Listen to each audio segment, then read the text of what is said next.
Alrighty, vlog 42, I believe, and it is long run day, the last long run before taper, so that'll be fun. Although I'm wondering why they're having us taper for I swear the trainers just have really prioritized the marathoners versus the half marathoners as far as the plans are concerned, because to me, it ends up being kind of like a 3-week taper, not a 2-week taper, because we've got this next weekend, for example, the long run is only 7 miles. The following weekend after that, it's only 5, and then we've got a whole nother week of very tapered, shorter runs before the actual thing. And I'm just thinking, I don't need almost 3 weeks of tapering. I might end up altering that a bit, and because I did 1 week of tapering before the trail half, and I did fine on that, so I don't know. And also, I'm not aiming to be super competitive. I'm just happy if I do it in under 3 hours. And it's a significantly flatter course. But anyway, I'm just kvetching.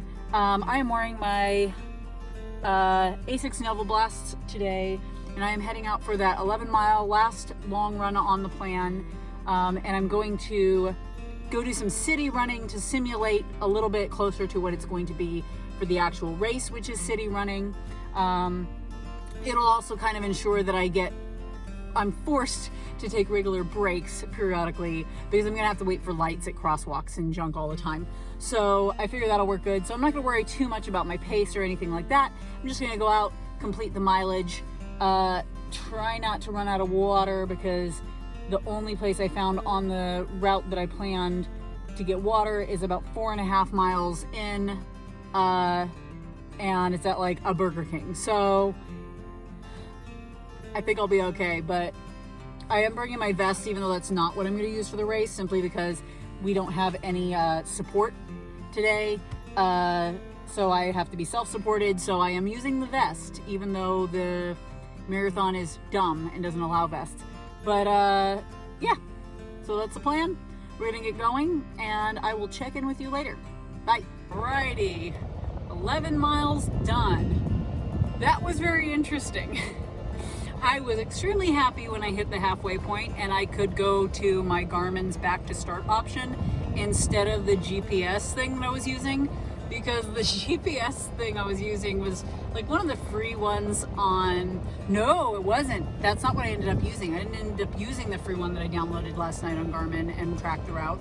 I ended up using Footpath, and I paid for the stupid Elite version, and its navigation options suck. It kept telling me to turn in places. I'd be like, turn left on such and such street. So I'd turn left, I'd get running down that road, and it'd be like, you're off course by your course is back 100 feet. And I'm like, then why the hell did you tell me to turn? And then there was another time that literally told me turn left, and it was actually supposed to be right. So, and it warned me as I went running down that way. It's like, your course is back this way. And I looked at the map, pulled out my phone. I'm like, you stupid thing, why'd you say left? Anyway, that was interesting. All I can say is I will be very happy when we're doing the race and I can just follow the crowd instead of trying not to get lost in a city, and getting stuck at every light. Very rarely did I catch it to where I could just go on the crosswalk. So that's partially why it took me so long. I think my average minutes per mile, I just realized I'm parallel parked, and I'm pretty sure the two people who replaced the people who were here before stuck me way too dang close. This stupid Camry in front of me left themselves 5 feet between them and the next vehicle and left me none.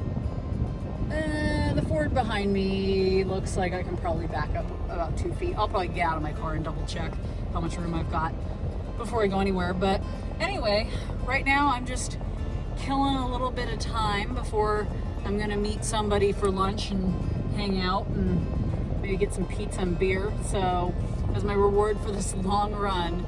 Oh my gosh. But my average, I think I was saying that my average minutes per mile pace was 13, 15 or something like that. And that was partially because I was pausing my watch for most of the stops where I had to wait for the lights, but sometimes I forgot. And then I completely forgot one of the times when I stopped to change my socks and re-lubricate my feet to pause it at all. So that took like 5 minutes. But yeah, I stopped twice during the run to change my socks, which seemed to help a lot with the hot spots. I think I got a little bit of a blister on the tip of one of my toes still, but I didn't get much in the way of hot spots, and I didn't have too much of my neuroma issues, just a little bit, but not too bad. I think stopping every like 4 miles-ish helped a lot with that, to prevent those hot spots and stuff. It's unfortunate that I have to waste time to do that, but it's a lot more important to me to make it out unmaimed without blister babies on my feet.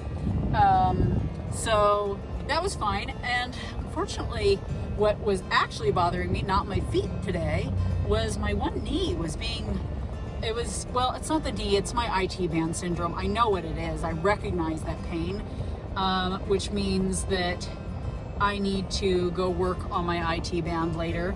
But yeah, about halfway through the run, that started kicking in. So that was pretty uncomfortable for the majority of the run back. But you know what? I made it, and it was very scenic. And honestly, despite the fact that my knee was bugging me and my feet were bothering me a little bit, but like a 1 or 2 out of 10 on the pain scale, like just discomfort. It went really fast for 11 miles. Does that make any sense? It's just running in the city definitely gave me a lot to pay attention to. And the first half of it, I couldn't listen to anything.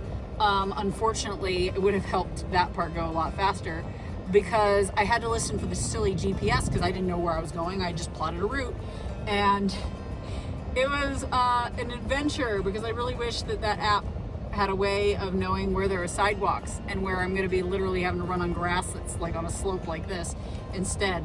So that was an adventure, but we're done, and I ended up stopping close to the halfway point and filling up my water at a Burger King, so that went well. Yeah, it was a pretty good run today. Pretty out. A lot of the trees are starting to blossom. I don't know if you can see, but there's some pretty blossoms on a lot of the trees. So I had a decent run, and now I'm gonna reward myself with pizza from one of my favorite pizza places and probably a beer or two. And then I'll end up having to go walk for a little bit after that before I can head home. But if you're watching this, I hope your running is going well too, and you have a great day. Bye.